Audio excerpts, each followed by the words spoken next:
time. And guys, welcome in. It's Wednesday, right? It is all day. And it's the end of March, the 25th. We're not far away from Easter. Wow, Um, and we just spring just came in. Yeah. it, it did.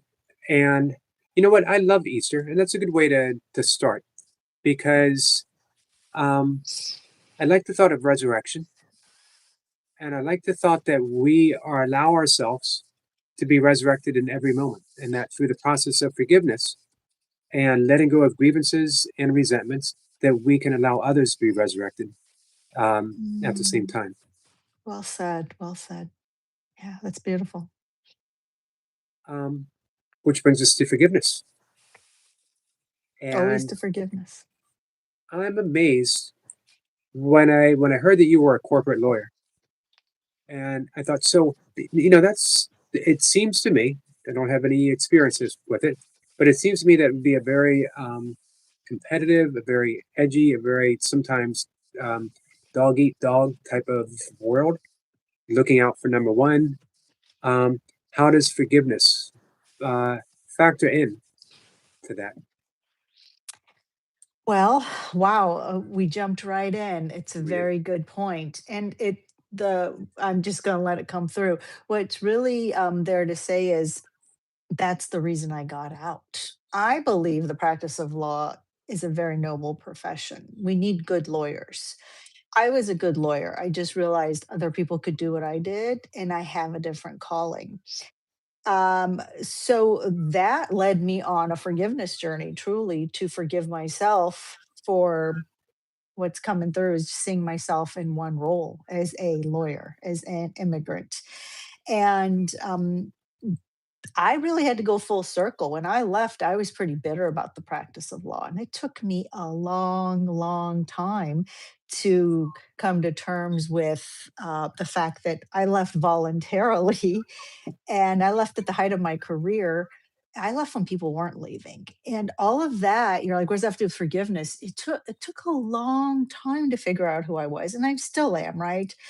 I don't know where I'm going. I figuring out who I am. And that process has been so important. And to your point, it wasn't until like actually a couple of weeks ago. So I left back in 2006. So do the math, 20 years ago, that I went full circle. Lots of full circle happening these days. And I actually got in touch with some of the people at my old firm that I left. And they said, "Where have you been?" And I said, "Please forgive me. This is on me. I just couldn't show up sooner, even though that's the industry I work in, right? They're all Right. my clients, not those people, though." So it was really fundamentally important for me to show up and just be sincere and give them love and gratitude. And for me, that's a version of forgiveness when I show up with inner peace and just truly there to listen to what's going on in their world and excited to be with people. Was there a process of self forgiveness in those 20 years? Um, The did you whole feel a thing is sense of self betrayal forgiveness. that the career that you found noble when you started and when you became a law student turned out to be maybe something other? Yes, there wasn't a betrayal outward. I realized it wasn't even a betrayal inward, Eric. It was more. I became a lawyer, so I'm a good immigrant. We immigrated from Iran in 1979 to the U.S. with two suitcases, thinking we were going to stay 2 weeks because of the revolution in Iran, which, oh, look, here we are again, once Right, again. right. Oh, boy. But we weren't Muslim, so we really had to leave the country. And so I decided, because I didn't look like any of the kids in Indiana in 1979. I mean, I'm the original Aryan race, but I don't look it. Isn't that funny? We didn't eat the same foods in 1979 Indiana. Yogurt, the people thought, oh, how disgusting, curdled milk. There was no Dan and a Yoplait, and I didn't even speak English. So I went to law school because that's what good immigrant kids do. We either become doctors, lawyers, or engineers. And I couldn't handle engineering because I'm too much of an extrovert. and the sight of blood made me sick. So I chose the practice of law, I thought, for a very good reason. What I came to realize, and I've written about this in my third book, is it was really about getting my self confidence. And the longer I practiced, the bigger my career became. I mean, I had some fantastic jobs in Washington, D.C. And I was at the height of my career, and there was only a couple of us women doing what I did as an investment management lawyer, and yet I wasn't finding my self confidence. So when I left, I thought I was mad at all the men in the legal industry because it is a very masculine profession. And I had lost to myself and I had fallen so far into the masculine energy that I didn't even know who I was anymore. I lost all my authenticity in my voice. And then I came to discover over all these years, oh, I need to forgive myself. And that was such a beautiful path. And oh, I'm so glad I went down that road. And I could say the same about the rest of my life: breast cancer, divorce, getting remarried, my parents transitioning. Like everything is a process of unraveling, coming to terms with, and then going, oh, I choose this to see this differently. And then the inner peace that comes with that, Right. which I think kind of sums up the course for me anyway. Agreed. I want to time jump a little bit to Mm. your book on emotional resonance, uh, because when I think about how you felt when you were practicing law, you were probably picking up on the resonance of that male energy, which put you out of balance. Absolutely. So I practice in Washington, D.C. mostly. And every morning I would get up and straighten my hair because I would never leave my hair looking like this because curly is too feminine, right? And I would wear pantsuits. And I even say it in the book, I would like strap down my chest almost because I Right. had to not just fit in, I had to be one of them. And so I had literally lost my entire personality. And I was so far into the masculine. I mean, it's a masculine profession. So it's good to lean into your masculine energy. However, I've come to recognize, and this is where I am now, really balancing, harmonizing my masculine and my feminine energies. And that's not about the genders, mind you. That's about the fact that we carry yin and yang, call it yin and yang if you want. Or every human being carries masculine and feminine energies. And when you're too far on either end, you're out of harmony for yourself. You're not emotionally resonating for others either because people don't get you. They don't get the wholeness. They don't get the unlimited nature of who you are when you're out of harmony with yourself. You're not vibing with anyone. And that's in a nutshell what the third book kind of captures for people. So how do we find that balance that we don't want to always be resonating with our environment, which can kind of compromise us a bit, right? We want to be able to resonate with our true self so that no matter what environment we're in, we're balanced. Exactly. So you started off with the conversation of the environment, uh, which brings me to the concept of personal responsibility, right? No, nothing external of us has any power over us or any control over us, right? When we really start to figure that out, it feels very uncomfortable. Joe Dispenza calls it the unknown. The course calls it, there's so many words around the course calling it that, but it's internal, the God within us, right? So once we figure that out, and then it becomes like literally visualizing, in my opinion, the masculine, the feminine, whichever side you find it falls on. I find different traditions have the masculine, feminine side of the body differently. So when I had breast cancer, it was on my left side, and that was because the feminine side of me was not getting enough attention, right? And so it manifested into tumors. And so my right hip was hurting for a while. And that was the masculine side of me not being in harmony. And so when you listen to the body, so not the external world, but the internal, your body is giving you clues all the time on what's out of harmony, what's out of sync, what's out of balance. And I've come to find out one of my neat tricks or natural talents is I can like scan people's bodies with my hand or just like sitting here, with permission. And I can tell what the outdated thoughts are that are causing the imbalances, that are causing the limiting beliefs, that are causing them to then go external and look for that relief when the harmony is within them to find for themselves. So that's what we need to start doing. And it's so much easier, though, Eric, to go external, right? And to get Right. so busy with the world. There's so much noise. And that's how the world wants us, over caffeinated, over texted, over tweeted, right? And emotionally dependent on external. And one of my big rules is, and my husband knows this, I'm like, and I always hold up my finger, I'm like, no, no one is allowed to hijack what's between my ears and the emotions that come with it. And it takes a lot of diligence for me to stay focused on that. So my husband knows if we're going to watch something on Netflix, we only watch one, maybe two episodes at the most. And I'm constantly saying, I cannot believe like I spent 15 minutes watching that. Like I can't get that 15 minutes back in my life, right? Knowing that there's no such thing as real time. But so diligently watching what is getting my attention and how long I'm willing to linger on the external versus staying inside is very important to having that emotional resonance and that harmony between the masculine and the feminine energy, I Right. find.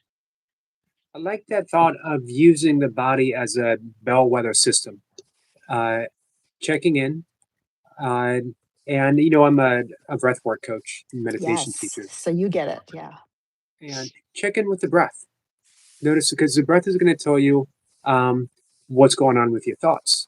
And conversely, as you said, checking with your thoughts will also tell you how you're breathing. If my thoughts are hectic, if they're all over the place, if it's doom and gloom, I'm going to be breathing in a certain pattern, and that's going to have an effect on my body. So that the residence that you're talking about really it affects every aspect of our body, our emotions. Every aspect. And I'll give you a real life example because I am big on application, because we can talk about things without context and people get like, they're like, oh, that's great. I want people to live this stuff. And I know you do too, which is why you do this stuff. So for right now, if I'm being really, truly like present, my breath is hitching a little bit because I'm a little bit nervous. I've never been with you in this audience, right? And then, so what I'm doing to regulate, because I do a lot of somatic breath work for myself and for my clients too, is all I'm doing is I'm tapping into my guides and my what I call source, right? You can call it God, universe, source, whatever you want to call it, and just finding ways physically to relax my body so that I can release control. And so I can then just let that alignment be the most important thing so that I can just let the information come through me. And that's very liberating. It's just you have to literally be so self aware in the moment. And if you're watching, you should probably be able to tell my breath isn't hitching as much and I'm settling into my being more and more. And so talking about it actually allows you to do it faster, better, clearer. So that's another tool. And as for the body, what's that? I can't remember the name of the gentleman. Called on him in my book. The Body Keeps Score by Oh, he's a famous doctor. You know what I'm yes, talking about. Gabor. Ye no. Anyway, if you just Google The Body Keeps Score, it was, I wanna say it was a New York Times bestseller. He was talking about traumas. However, I'm really not drawing a distinction. Whatever's going on with you, your body is noting that. And your body, your unconscious mind has a blueprint of your body in perfect health, and that is tied to your higher self. Right? So it's a very easy go-to place. I'm always doing that. I'll either go to Louise Hay's book and I'm like, oh, I got this symptom going on. What does it really mean? And then I tap in and then I start to play with it and get curious with it, because I think that if you want to resonate outward, you've got to be resonating inward. And that's the body's letting you know very easily, like you said, bellwether. I like that. Um, are you ready for a question? Sure. A friend of ours said, "I wonder if the act of acceptance, then surrender, comes before forgiveness." Acceptance, then surrender, then forgiveness. Um, for me, that's too left brain linear analytical. I love those words. I do my very best. Look, I'm a lawyer. I could stay in my left linear analytical brain all day long and not tap into my who I am on the inside. And I'm not saying our friend is doing that intentionally, but it's for me it's a good example of just letting it flow. So you can think about acceptance, then surrender, then forgive.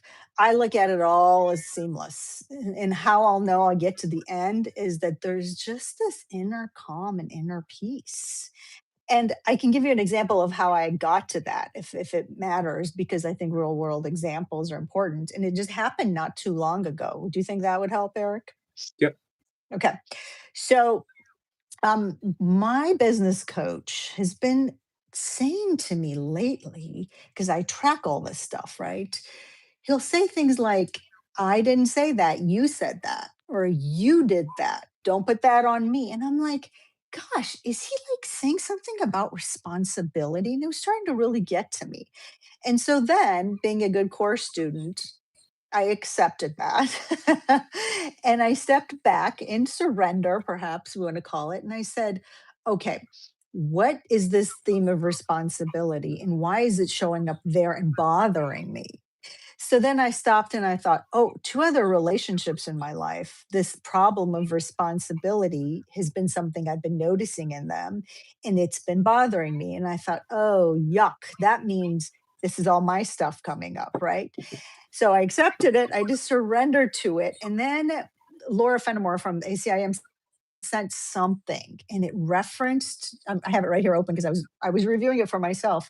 Chapter 21, the responsibility for sight, right? I'm responsible for what I see. I choose the feelings I experience and I decide upon the goal I would achieve. And everything that seems to happen to me, I ask for it and receive as I have asked. So in that moment, I took that and I went to the end of the trail of that section and I got, oh, I just got to go back to inner peace. The end result of taking personal responsibility, not having the weight on my shoulders, it's having inner peace.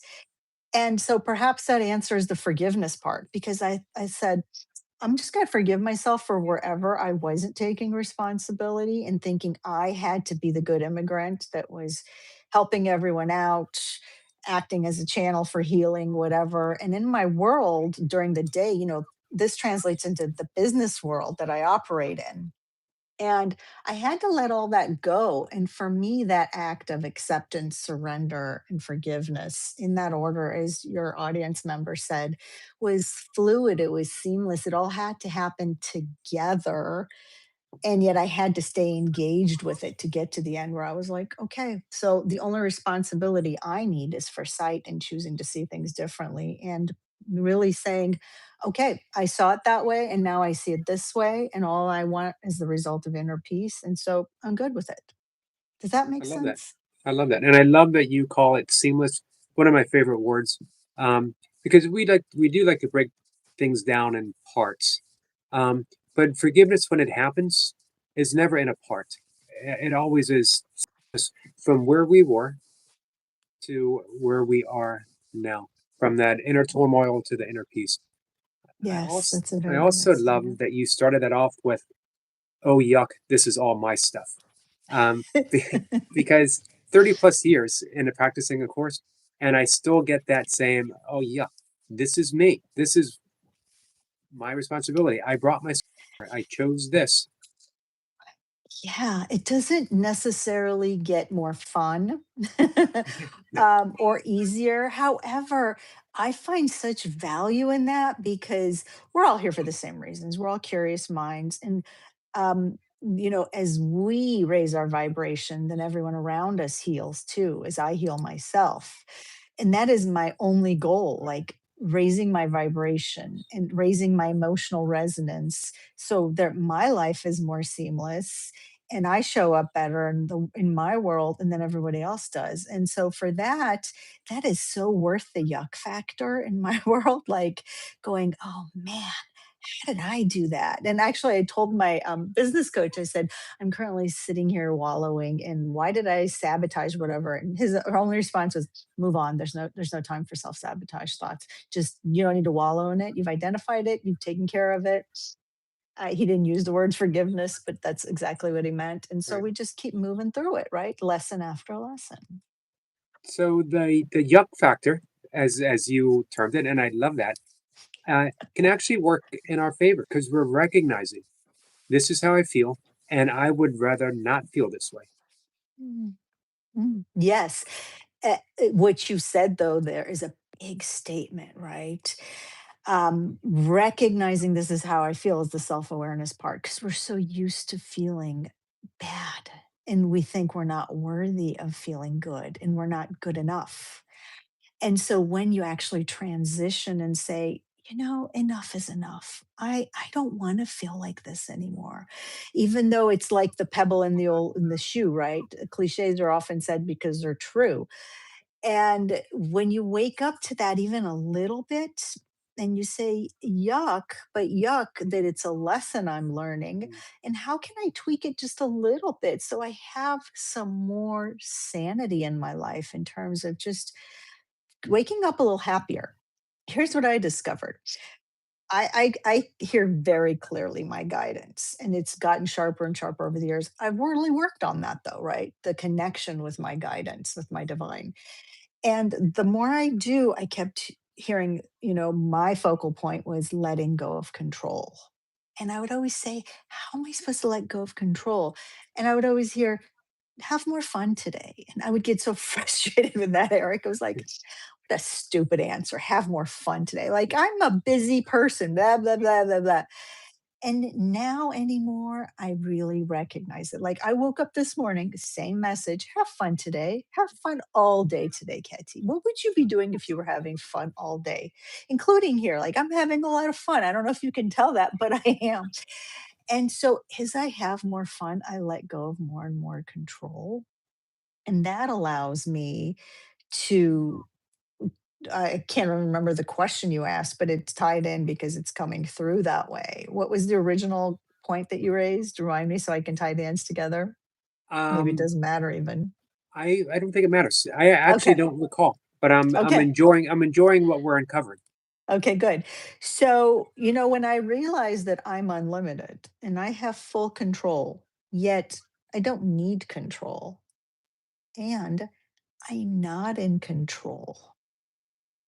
So I don't know if you want me to say that again, but when I really got that, I was like, okay, so I can have more fun in my life. And look, this is all a work in progress, I tell you. I mean, it's a moment by moment thing. And so when I think you figure that out, you let go of a lot of control. And I personally, I don't know about everybody else, and I'm able to have more fun in my life, which I think is incredibly important. Um, it's a big thing to realize that we're not in control. Yeah. I would imagine it must have been very big for you, um, coming from the law background where you wanted control of everything. I mean, part of being a lawyer isn't just being in court; it's all the preparation to get to court. Yeah, certain personalities gravitates towards certain professions. And 18 years of working with lawyers and CEOs at high levels, we all exhibit the same thing. We're in charge, we're the boss.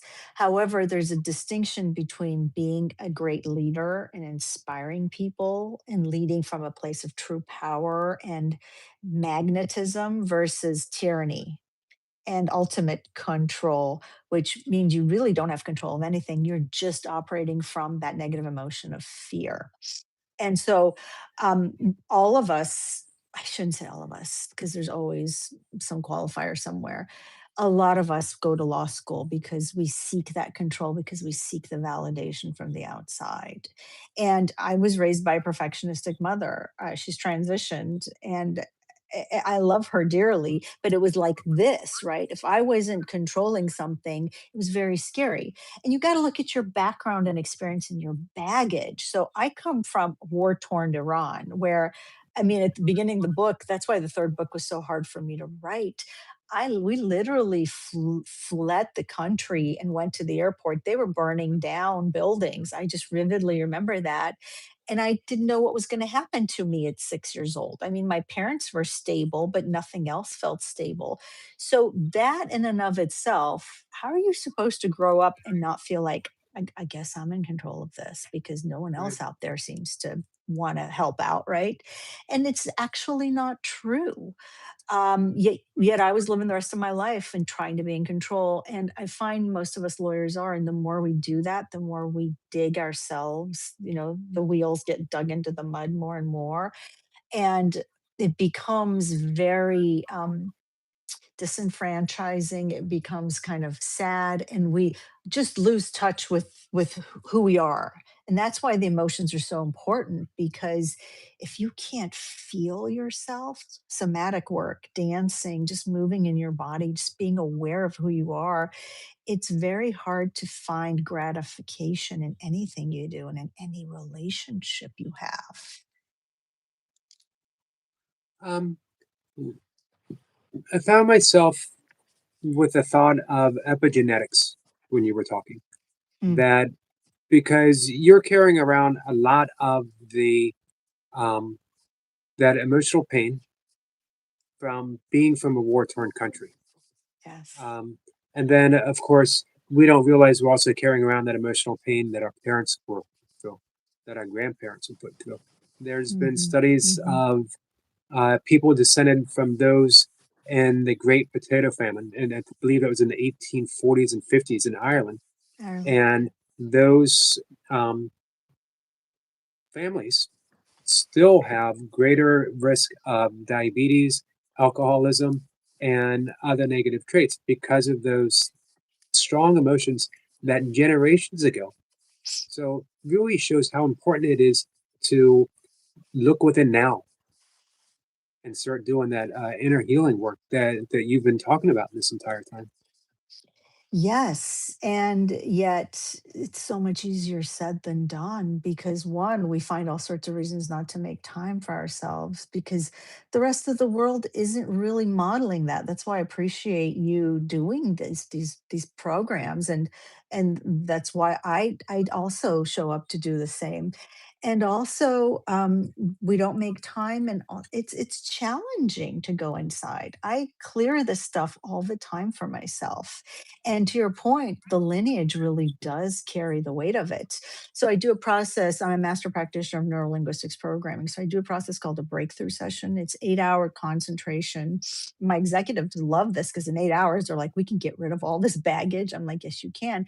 But one of the big things I talk about in there is the distinction between the conscious mind and the unconscious mind. And the unconscious mind is really very much trying to let you let go of that lineage. And there are studies that have been done, and I have not read any of these studies, so please don't quote me on it, but go out there and research it, of the Holocaust survivors and generations after generations, and how at the cellular level they have a hard time handling stress because of their lineage. Right. And so a lot of this stuff does build in through the lineage. And actually, this lifetime for me is about one of clearing a lot of stuff through the lineage. And so I remember the very first 20, 25 years ago when I was with a guru of mine, and she told me to read Gary Renard's book. And then I got into the course. And I said, oh, is this going to be a really difficult life for me? Am I going to be crippled, maimed, whatever? And she goes, oh, yeah, no, none of those. But this is the most difficult lifetime for you because this is a lifetime of full awakening. And that really carries with it for me, cleaning up the lineage, a lot of it. And that's I consider that my real work. W- Even though my business coaching work pays the bills, this is my real work. Like the time I spend in meditation every morning, I Right. get up at 4:50 every morning, 4:50, until 6:30. That's my real work, right? And somebody pointed that out to me the other day, and I said, amen. She's absolutely right. Um, I love how the course says that forgiveness is our only function in the world. Exactly. Exactly. Yes, it is. And so for everyone, I think it's a very different process, right? And this is a quote. I just opened up my course book. It's all tattered here. Like my course book's all tattered. I don't even know what edition it is anymore. And the audio, again, a plug for the app because there's such lovely people over there. But I just really go to the book, and I have just these little notes that I've accumulated over the year that resonate in my heart. And your statement about the course is, of course, the big one. The other one is, well, here it is, ACIM chapter 2, page 28. This is the one that truly allows me to be free. I'm here only to be truly helpful. I'm here to represent him who sent me. I do not have to worry. The key word is worry, because how much of our life do we spend worrying? And I always Right. key in on that word, worry about what to say or what to do, because he who sent me will direct me. I am content. That's another keyword. How often do we find ourselves truly content and grateful? And grateful, as Joe Dispenza says, is the emotional imprint that's already happened. So that's how you manifest. I'm content to be wherever he wishes, knowing he goes there with me. I will be healed as I let him teach me to heal, meaning that we're all students of the course and we're all teachers of the course as well, right? I love that prayer. And I love that when I reach out to course students, um, and you are a beautiful example of this, the wholehearted yes, enthusiastic, you mean come up and talk about the course? I'd love to come up. And that really was your reaction was, I could sense this is an opportunity to be helpful. Yes. And And I you have no abs idea how happy I've been about it all day long. So excited to be here. So excited to be here. You felt like you were my $1 billion client. That's what it felt like. I mean, I'm trying to relate it to what people normally would be like. Oh, I right. got a client today that's going to pay me $1 billion. I was like, I have no idea what's going to happen, but it's supposed to happen, and it's supposed to happen today. And Gary Renard emailed me this morning, and said, I would love to be on your podcast. And it kind of brought it again, more full circle moments, right? Because I had a moment where I stopped and I thought, Gary was the reason I got into A Course in Miracles. So if there's something I can say today that could put someone on a trajectory where they could have some growth element, somewhere that they lead to forgiveness that leads them to inner peace, then that truly is my duty as a channel for the messages that are meant to come through me, right? And we're all a channel for blessings. It just depends on when you show up and what your role is and all that, right? Right. Um, I was wondering about, we talked about um, being worried, and we talked about those stress factors. It makes me think that we don't know that we're supposed to feel good, that Mm, our natural state of being in this day and age, it seems, is stress and worry, concerns over money, concerns over politics, concerns over uh, everything. And we feed into it with the news, with the media. Um, it almost feels like there's no escape. And mm. when we get just that little glimmer that there's such a thing as actual inner peace and that we can choose, it seems like a true revelation. But maybe we don't believe it. Yeah. So we're looking for external validation. And I am. I'm just going to use myself because I can't speak for anybody else, but I can't imagine how any other human could be any different unless you've already been sainted. So I still spend because I'm a work in progress. I never want anyone to think that I figured this all out. I am exactly where everybody else is. We're just on a different part of the path, truly. And as long as you stay on the path, though, and explore this stuff and get uncomfortable. I mean, I have to preface all this by saying that I tell all my clients, I'm not here to make you feel good. I'm here to make you feel safe and that you're loved. However, nowhere in this conversation is about comfort. This is all about discomfort, being uncomfortable so you can grow. So when I come from that place of truly being uncomfortable with where I have been and where I'm going is the only way I can grow, and that allows me to truly play with this stuff and see that inner peace can't be tied to money. So I'm going through a big transformation in that. And my spiritual coach said to me not too long ago, he said, "You have put yourself in a place where you're proving to yourself that this is not about money. And you have created, and I know this, I take full responsibility. Again, I've created a situation where the external signs don't match what the unknown out there is really unknown. And it's not matching what I know to be true in here. And I got to tell you, I've never felt more abundant. And the signs are showing up. So that's what I'm always looking for, those signs like you. I was like, well, there's a reason. There's a sign here. I'm gonna say yes and show up.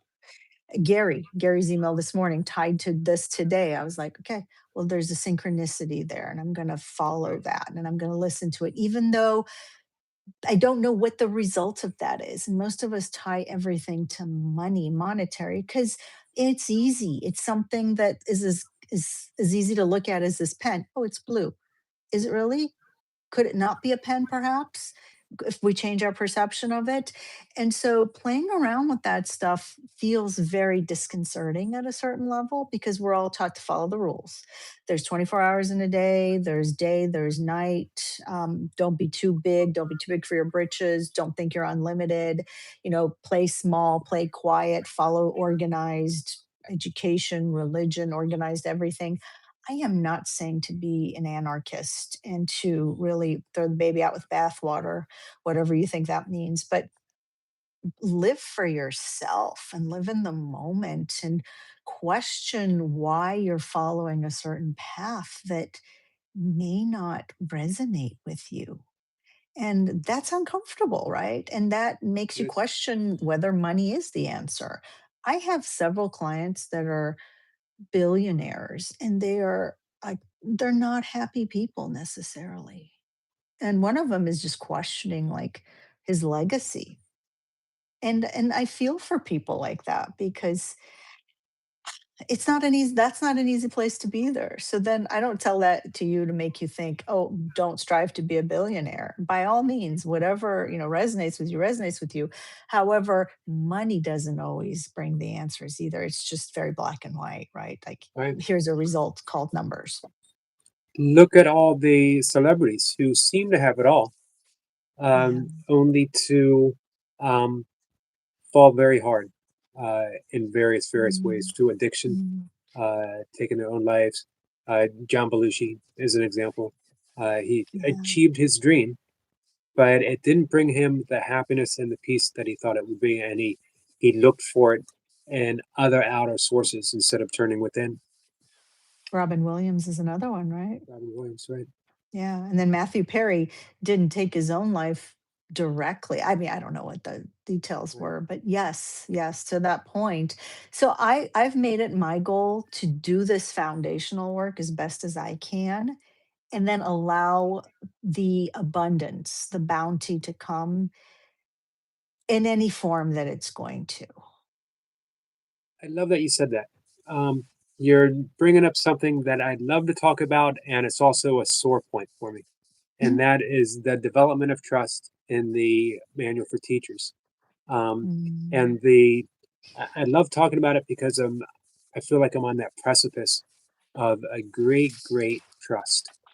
mm, But I dislike talking about it because every precipice is scary because you're expected to take that step into the unknown and trust the unseen, which even after 30 plus years of coursework, 40 years of meditation, um, stepping into the unseen is still scary. mm. I respect you tremendously, Eric, for saying that because it's true. True, I mean, it's true with the small t. It's everyone's predicament. And if someone says it's not, in the moment, I choose to believe them. And yet, it takes a tremendous amount of self cultivation to really own that. And so I had this lesson that I'd been working on, and I was wondering why I was being told that we would be talking about this lesson. So it's lesson 155. I will step back and let him lead the way. And in all this personal responsibility conversation that I was having with myself, I went back to this lesson. They guided me back to this lesson. And I underlined, step back in faith and let truth lead the way. You know not where you go, but one who knows goes with you. And that truly brings me to tears, right? Let him lead you with the rest. And that's to what you're saying, trust. Right. Like, Right. let him lead me. Like, I've always been responsible for me, right? How can I let, and then you throw that into the mix with people who are in leadership who are like, what, I just weave this stuff in as the underlying current of my work with people energetically. I don't, people in business don't need to know what I'm doing behind the scenes, but um he says we walk with God. Pause and reflect on this. Just if you could just pause and reflect on what it means. We walk to God. Excuse me, I said it inappropriately. We walk to God, and I let him lead the way also. So to me, that means I'm never alone. And you can just sit here and go, the hell? Like, I don't even know what you're saying because it's so abstract. But is it so abstract? And the discomfort, Eric, with like, what does this even mean? Who am I supposed to trust? The more I sit with that, the discomfort turns into excitement, truly. And that's not all I do with it. To your point, I do somatic work twice a day now. 20 minutes in the morning, 20 minutes in the evening of heavy breath work. And here's what I found. I had to cultivate my trust through my breath work since you're the breath work master. When I was first doing that breath work, I kept hearing, Kenzie, this is your salvation. Do the breath work, it's your salvation. The word salvation kept coming up. And I was like, I hate this breath work because I would get to a point at the beginning of the breath work and I would get angry. So I was very in tune to my emotions. I would get this anger that would rise up inside of me. And I would literally, I knew I had to let it out somatically. I would pound my hands on my thighs in anger and rage as I was doing this breath work. And over time, that subsided. And what I found is I started to trust more when I let the breath flow through me. And I'm still connecting the dots on that. So I don't have like a great, beautiful sentence to tie this all together, but there's some value there in terms of walking to God and letting God lead the way and not resisting the salvation of your breath in the trust process somewhere. That's all I got for you right now, but hopefully that Well, resonates and there's insight that there. kind of breath work takes great courage because it does bring up everything that's been hidden and um, that we don't even know that we hid it. Um, Going all the way back to birth trauma. Um, so uh, very powerful practice. So it's wonderful that Yeah. you're able to stick with it. A lot of people get those glimmers and they go, nope, nope, Oh, too much. again, I am not a saint here. I got those glimmers, I put it aside, and then I went back to it because one thing I do very well is I know when it's time. I know my mission in this life. I know my purpose and I know when it's time and I can't dance around it anymore. And so I was going to a Joe Dispenza advanced follow-up meditation retreat and I heard twice a day until the retreat, twice a day after the retreat. And it's gotten easier though. I think that's what I want the audience to know. If it feels challenging and uncomfortable, then you're worth it. Keep doing it, whatever that means for you.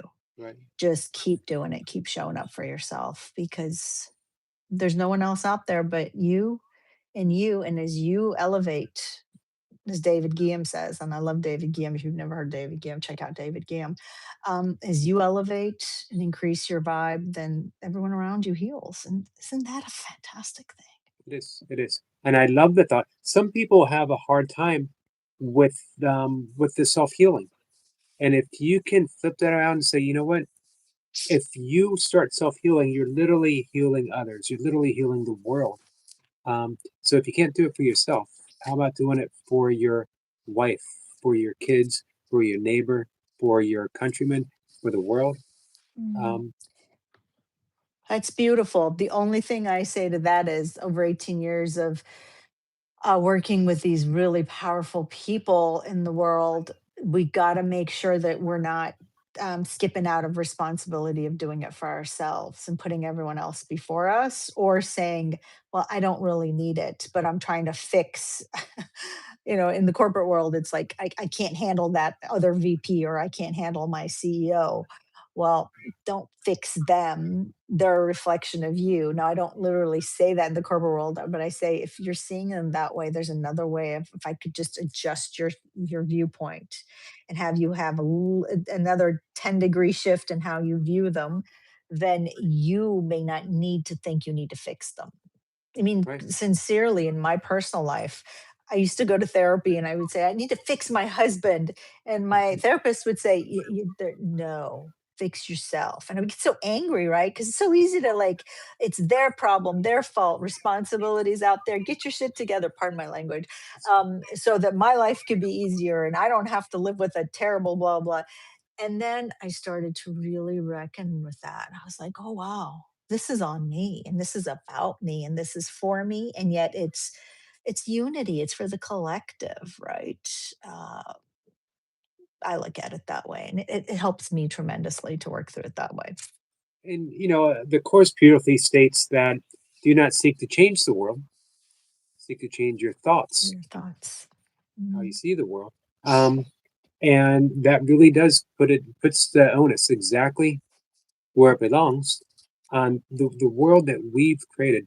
I love Marianne Williamson's response when mm, she's asked, why did God create a world that allows for children to starve and people to die of cancer and warfare and political divide? And she literally laughs and says, why would you think God would create a world like that? We created that world, yeah, which yeah. means that we have the answer.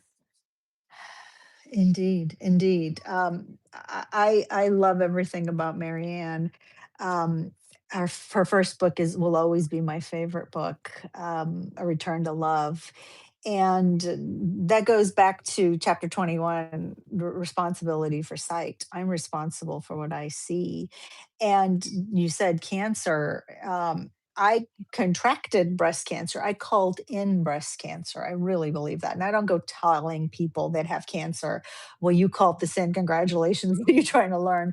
It doesn't always, we can't be that real with people all the time, because it just doesn't always work, right? However, for me, it was such a gift of a lesson. And I'm not just saying that afterwards for you to go, oh, she's so brave, wow, go, Katy, you're such a queen. No, it truly, I spent 3 weeks totally a victim of it. I was mad. I was just livid. I was sad. I experienced all the negative emotions: guilt, shame, blame, hurt, all of it. And then one morning I woke up and I said, I got this. I got this. There's a lesson for me to learn, and I got this. And I started to see cancer differently. And for a while, I was like, am I meant to heal myself? Because I know I can do that. And I kept getting, no, that's not the value of this for you or for your audience. And I was like, seriously? And so then I went into anger again. I was like, damn it. Why can't I fix this? And they're like, because you need to have a mastectomy. You need to give up something in order to get your life back in a different way. That was very poignant for me. So I raise that because there's all sorts of different ways these things show up for us, and how we can turn our view on them and take responsibility for what we're choosing to see out there and how we're choosing to see the difficulties in life.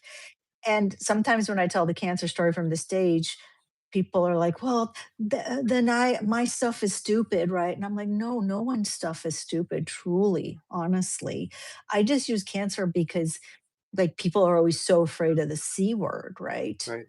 And yet everything is real and relevant for people. And nothing is any smaller of a challenge and a lesson in our life than something else. You can learn the same challenge from a toenail that I learned from cancer, an ingrown nail, whatever you want to call it. Right. Um, so, yeah, it's all about the healing and the healer in us. Interesting that the message you received was you have to lose something because Mhm. that's one of the stages in the development of trust is we learn that um, Mm. things that we have placed value upon in the external world, things that we rely on, um, when it's not reality. It's part of the dream. And the development of trust means that we are putting all of our trust in the source itself and not in the things of the world. Not that we're Beautiful. denying the things of the world, not that the things of the world aren't useful, but that's not, they can't be reliable because they always shift, they always change. So when we place, so it seems like we lose things that we have valued so that we learn that ultimately they didn't have the value that God has, that the source has. So well said, Eric. I learned something so profound in what you just said. Yes, thank you for tying that in.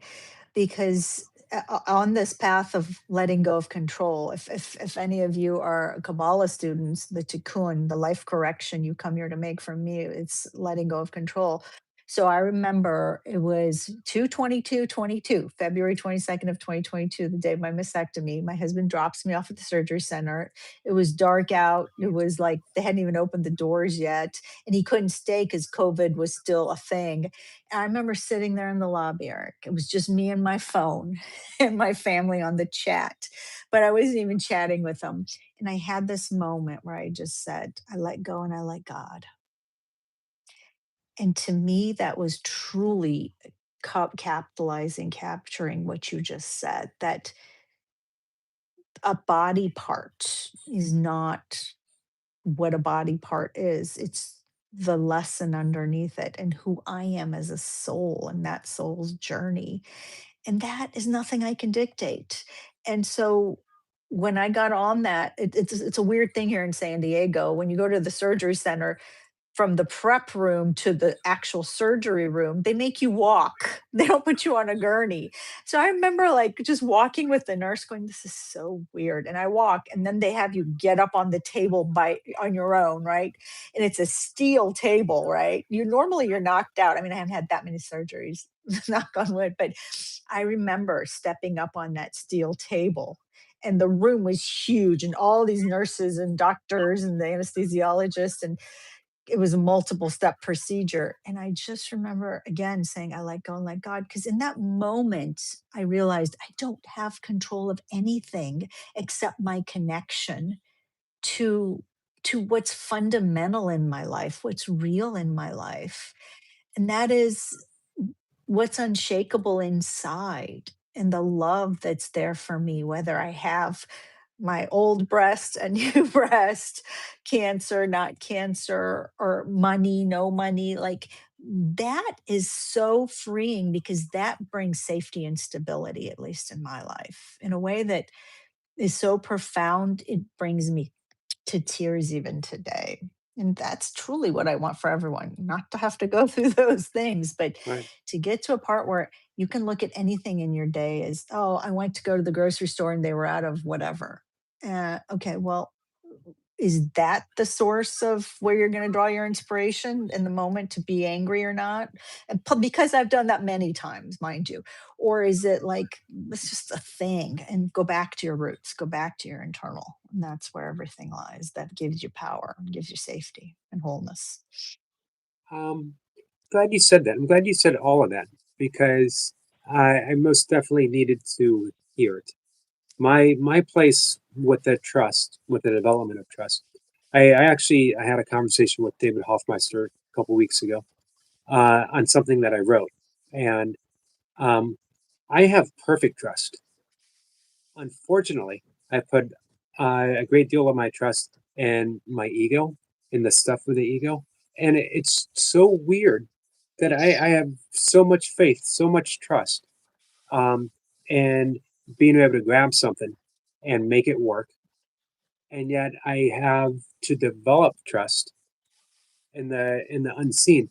But it's the unseen that has always supported me, always animated me, always that literally keeps me alive. I can't see my breath. I can't see my heart beating. I can't see, um, you know, right now I'm in a room. I can't see the sun, but all of that is keeping me alive. And yet I place my trust on the things that feel solid. And in actuality, quantum physics tells me it's not even really solid. No, it's not. In fact, To your point, I was just at the Joe Dispenza Advanced Follow-Up Retreat, like I was saying, and he there's a video of a scientist at Cambridge. Oh gosh, I know I'm going to butcher his title. Astrophysicist something, and he talks about the plasma field and how it's very real.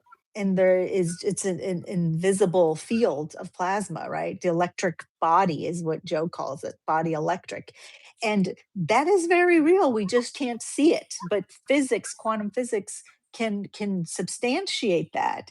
And so then it becomes a question of, wow, why am I just going on my senses and what these eyes show me versus Right. what truly feeds my soul? And that is in neurolinguistics programming, the distinction we have between the conscious mind and the unconscious mind.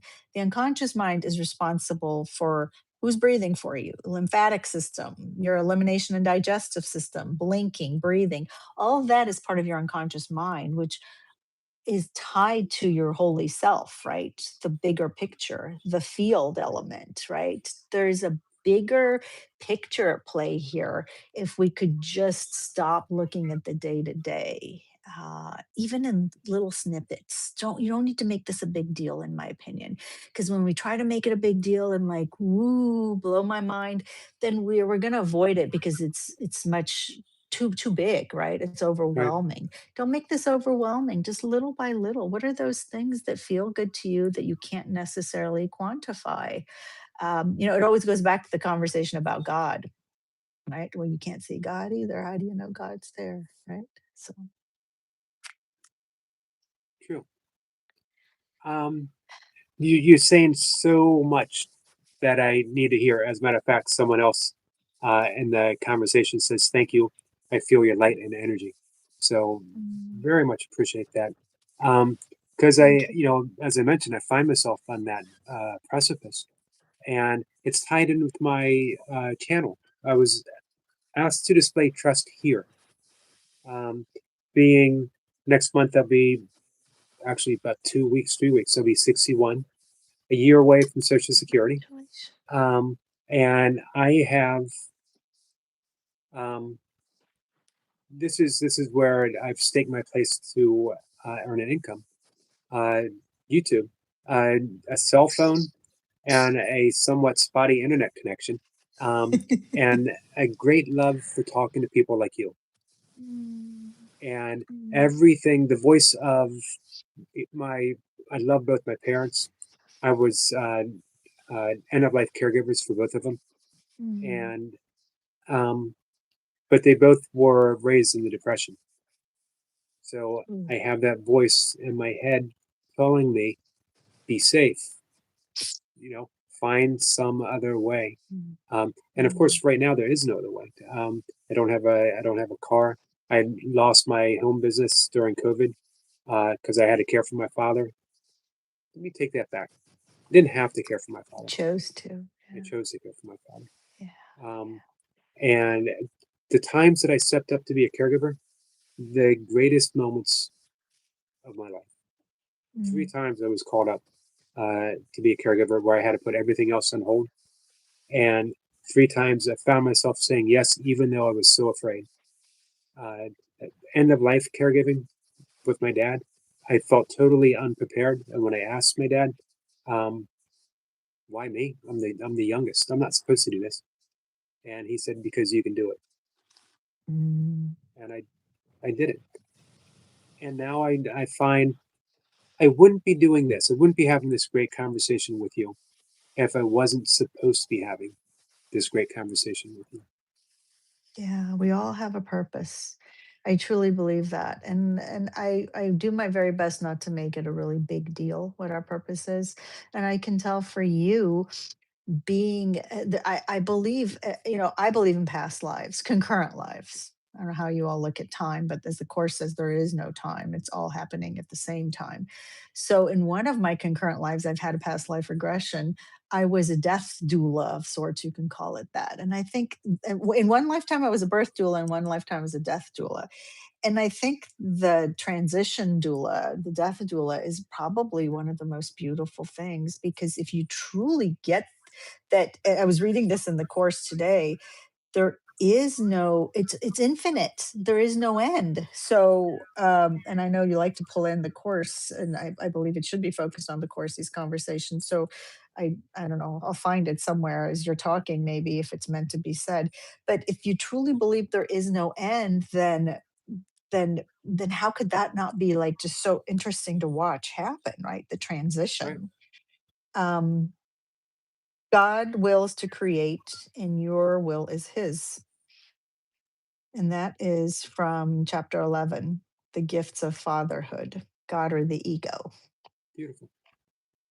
So, yeah, when you said about your parents, what came through was heaviness. There was a heaviness associated with them, and you helped them transition into the lightness. And so that's a huge gift. And It was. I was with mm, my father the moment he transitioned, and held his mm, hand, and then I sat through the night and meditated.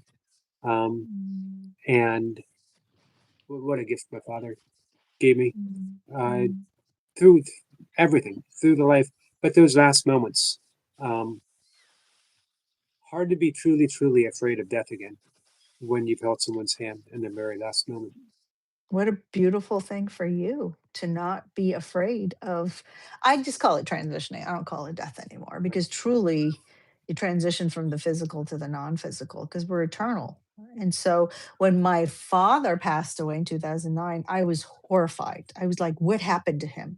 My left linear brain kicked in, and it was 2009, and I was not as deep into my spirituality as I am now. But when my mother passed away at January 2021, I was so at peace, Eric. I was like, okay, okay, I know exactly what happened here. And my mom had PSP, progressive super palsy. I don't know what your dad transitioned from, but my mom was all mentally there. She was just trapped in her body. It was a form of palsy. And so I couldn't really communicate with her anymore. So now we communicate, right? And it's a great thing. And so I think those are some of the fears that'll keep us from the trust element. That if you truly trust and you read the book and you understand A Course in Miracles says we're eternal, there's no beginning and ending, right? And it's unlimited. You're unlimited in the unknown. I mean, people say it in so many different ways. Joe Dispenza calls it the unknown. You the quantum field, whatever you want to call it. It's unlimited, and because of that, there's no beginning or end. So stop trying to tie those things off for yourself, but just feel that. And then you start to look at death differently, and then you start to look at the truth differently, and you start to trust it more because, well, you're part of it, right? You're trusting in yourself rather than something external to you. Right. Beautiful. So we have about 18 minutes left because I know that you have an appointment. Me We too. have a question that I wonder if you could address. Sure, I And love Q&A. They're my favorite parts of my uh, talks. what are some practical exercises I can do to use neuro linguistic programming to help me in my day to day life? Beautiful. Great question. One of the biggest things I talk about is your state. Your state, if you watch Tony Robbins, I believe he runs that $1 billion empire of his all through NLP and through the state. And by that, I mean, how do you want to feel in the moment when you're somewhere doing something? I was just working with a client on this yesterday, a corporate client. And I said, she was talking about an experience that she was going to have a meeting or something. I can't quite remember all the terms.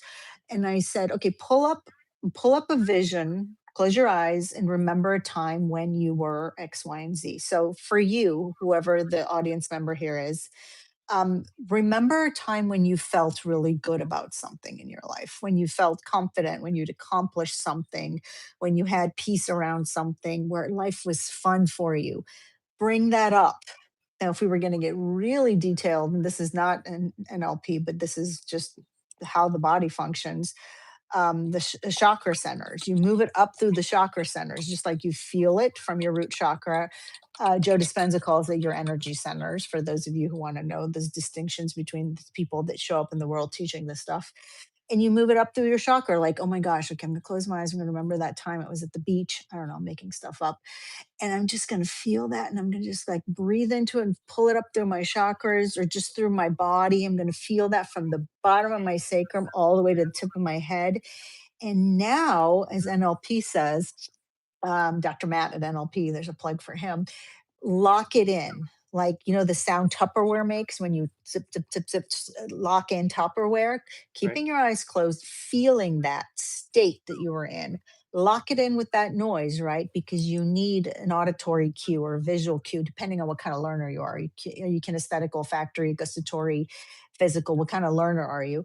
Lock it in with that sound, that state. And now, whenever you show up and you have to go through a challenge, close your eyes, hear the Tupperware, bring up that state, and then move on to whatever the experience is that you're supposed to be having or where you're supposed to be showing up. That is the number one tool I actually use for myself. So I use Alaska for that, for instance. I love Alaska.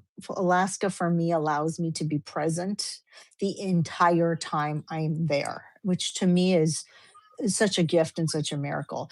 So I just sit there in morning and night and I'll just feel into that feeling of being in Alaska. I have a scene in mind and I'll just pull it up through my chakras, through my energy center. I'll just breathe it up and then open my eyes and I'm just like in that state. Just like magic. You don't have to go to Alaska. You don't have to be. People are like reminiscing. They're like, oh, it was so good that one time we did what such and such.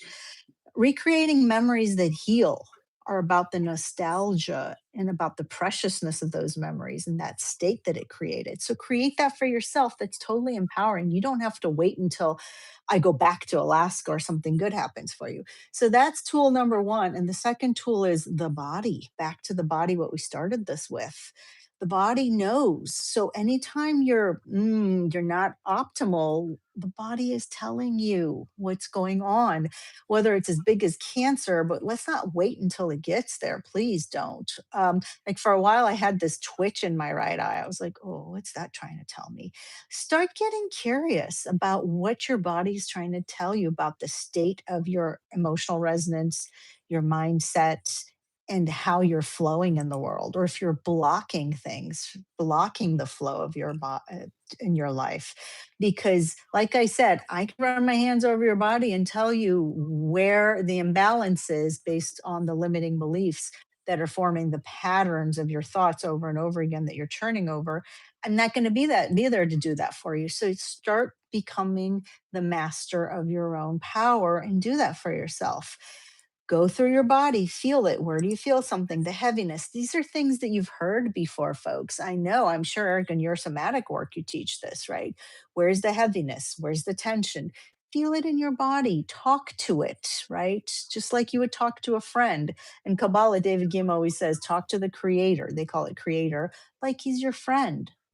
Take your questions to him. So talk to your body that way too. What's wrong with that? So those two techniques, if you practice those alone, from the variation of NLP, um, working on your state and then where your body is trapping the information or the limiting beliefs that are showing up as patterns in your life, then you'll get some really good clues and feedback on what you want to work on and what you should be working on. You made me think of Herman Melville, um, author of Moby Dick. Moby He Dick? wrote about our insular Tahiti. That in um, the I'm thinking of the actual quote, but he talks about um, the sea, the unsettled sea of life all around us, and the ups and the downs and all the difficulties. There lies an insular Tahiti. And when you were talking about your insular Alaska, and I absolutely love that, that we can all have an insular Alaska or an insular Tahiti. We can create a little isle of peace that never, never forsakes us. Yes, yes. And I'm just noticing somebody says, my logical purpose is to remove the noise. That is to remove the noise and to take you back to a grounded place, that insular Alaska. Yes. And so, that's I think I'm not a therapist. I always say that I'm not a therapist. Everyone says I'm therapeutic, but I am definitely not a therapist. But the whole point is find your happy place, whatever that means for you, right? As if that's what you're meaning, because that puts you in your personal seat of power, right? Rather than abdicating your power to the external world. And right now, that's a very important part of my mission. In corporate America, it amounts to senior leaders leaving their corporate jobs. But in our personal life, the unrest in the world, what we see kind of makes people feel very prone to the noise. And take back your personal power. And I'm not saying become a renegade or like go rogue on anything, but get quiet, go inside, find that personal Alaska for yourself to limit the noise. Because why? Because you're worth it. You've got something important to hear. You've got messages to hear to make your life easier, to make your life better. If it is about the money, let's make it about the money. Do you want to make more money? Do you want to find that perfect soulmate, the perfect relationship? Do you want to be happier? Do you want to sleep better at night without Ambien, whatever drugs? Let's hope Pharma doesn't hate me for that. But it's true. Take back your personal power and find your personal space. And don't roll your eyes at this. This is what's coming through. They're showing me a picture of somebody rolling their eyes, going, "Oh God." There is no external solution. If you don't want to do that and you're rolling your eyes, stop and think about why you're rolling your eyes. And I get it. I rolled my eyes for many years because it's challenging. It's so much easier to sit and watch Netflix and to scroll. I love my Netflix. I just know when Netflix will serve me versus when Netflix will not serve me. And that's your right too. Perfect. I love that, and I love that it doesn't take away the um, the things that we enjoy. If you enjoy Netflix, no one's asking you not to enjoy it. Just Um, choose it just choose it. consciously. So I think we have time for one more question, and this is a friend who's been asking it. He's been asking it quite a bit. Um, if you are undecided if you believe in God or not, what should you do, and where can you find the answers? Oof, what a question. I love it. Thank you for thinking so much about that question. The only place to find the answer, and you know what I'm going to say, my friend, is inside. What is God really? The answer is it's not something external to us. And again, if I could find where I dog eared that part of the course, it's all within us. So the correction of fear is your responsibility, is what ACIM says, chapter 2, fear and conflict. So fear is always a sign of strain arising whenever you want conflict with what you do. So is there a God or isn't there a God? That's like a duality conflict there. Who cares? Why do we even have to answer that if it means that whatever your answer is will sustain you to have inner peace? We seek something to get an answer to it, to justify and satisfy, I think, our left linear analytical brain. And actually, I went through this for myself. So I know exactly what you're saying, because it's like, if I could just get that answer, right? Well, I decided God is the equivalent of universe, of source, of the quantum field. It's benevolent, though, and it's full of love, is the only emotion that counts. And for me, that's what I settled on. And everything else then is a duality that I'm choosing, and a conflict, fear and conflict, as the Course says in chapter 2. And that's something I'm giving my power away to. And it causes strain, as the Course says. So I would say abandon that question for the peace that you'll have, with where you don't have to have that duality, like back and forth, right? Where you're fragmented and you're not congruent and whole and sound. And wholeness is what we're seeking in all of this. So if that inquiry doesn't lead you to a place of wholeness, and you feel fragmented and kind of, part of me wants to believe this, part of me wants to believe that, then abandon that. Do something different than what others are doing around you, and don't think of it that way. Find a different viewpoint on it. I did that. My answer was that it's everywhere and it's within me, and actually it is me. And at first I was really like, oh my God, what am I saying? What is this arrogance of Katy saying that she's God? But if I come from God and I am part of that, then I have to be that, right? So I don't mean to add more confusion for you, but I would ask that you simplify things, and maybe go and read that. I don't know what page it falls on in your book, but it's chapter 2, the separation and the atonement, and it's section 6, fear and conflict. I hope that helps you, my friend. I I think it does. I love coming back to simplicity. That and that's the great thing about the course. I chased enlightenment for much of my adult life. Deeper meditation, different breath Mm, works. If I could master this one particular yoga pose, then I would get it. And even the course became a method of seeking. One day, I don't know how many times I'd been through the workbook, reading lesson 122 again. And it says, forgiveness offers everything I want. And it's beautiful. It's one of the most beautifully mm. worded lessons. I'm going there as you're speaking. Keep talking. And I realized that, and I say this often in my live stream, when I forgive, I am as awakened and as enlightened as I'm ever going to be. Now, maybe the next moment, I find myself in need of forgiving again. Doesn't matter. In that one particular moment of true forgiveness, I am enlightened, I am awakened, I am experiencing yoga, union with God. Mm, And the question of is there a God or is there not a God doesn't even exist because I'm in the experience of absolute love yes, and nothing else yes, matters. yeah. What did the course say earlier today? I was reading it. There's what you actually know and feel, and what you have to have validated, and it becomes a process of learning. And the course says it much more beautifully than that. But I really caught that distinction today, and that's what you're saying. Stop trying to quantify it and put words around it, and just feel into it and live it.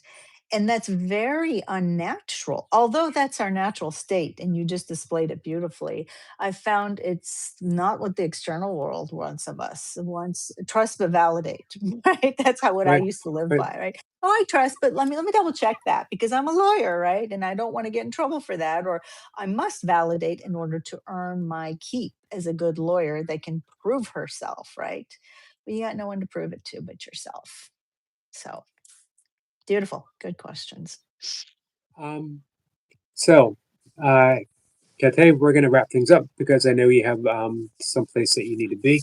I have the feeling that I could have easily extended this conversation for another hour without any trouble whatsoever. I will happily come back. How's that? That was going to be my next question. I need to end this with someone who's been trying to get me to say this. And he finally says, this is one who asked the question about neuro linguistic programming. Mhm, mhm, Um, mhm. and I can sense his frustration. Eric, for the love of life, can you tell your guest that she is absolutely stunning and wise? Thank you. Forgive me. So Fred, but he caught my attention with "For the Love of Life," and so I had to make sure that I read that. And it's a beautiful way. This is our friend Luke. It's a beautiful way. He's a very talented artist, by the way, of ending our conversation because he sums it up for all of us. That this, to me, this was a stunning conversation of endless revelation. Mm, Um, and truly, you read the prayer. I'm only here to be truly helpful. And from the beginning and we dove in right from the start, no mhm, preamble. Um, mhm. and you were nothing but truly helpful from the beginning to right now. Thank you so Thank much. you so much. That to Luke, your listener, the artist, to you, I take that truly in my heart with gratitude, and I receive it with gratitude. And knowing that my work here is done for the moment, and yet as I ended my third book with the Course in Miracles language, uh, thank you, the student, for I am the teacher and I am also the student. So I just never, even Gary, Gary Renard sent me an email today and he said, I'm so happy to find another student of the course. He considers himself a student of the course, which we all are. So there's an interplay here that I'm really grateful for, and the words are beautiful. And thank you all for being so gracious and letting me share my experiences, because they lend itself to the whole somehow, and I'm happy to be part of that conversation. Truly, thank you, Eric, for inviting me, and I'll be Thank you. back. And by the way, we are at 1 hour, 19 minutes, and 8 seconds. So we are wrapping up just in the time uh, Oh, that we were supposed to. it always So works out. I'm going to hold you to that, and we're going to have you back. Thank you. I I will will be send back. you, and I will send you the live stream after it processes. I would love that. Thank you, because I know there's people that are curious about it. So I would love to have them watch this and Great. learn from you and from everyone else here today. Thank you, my friend. Thank you. Guys, we will see you all tomorrow morning. Thank you for being here. Luke says, bless you. Oh, thank you. Bless you too, Luke. Bye, Thank you so guys. much.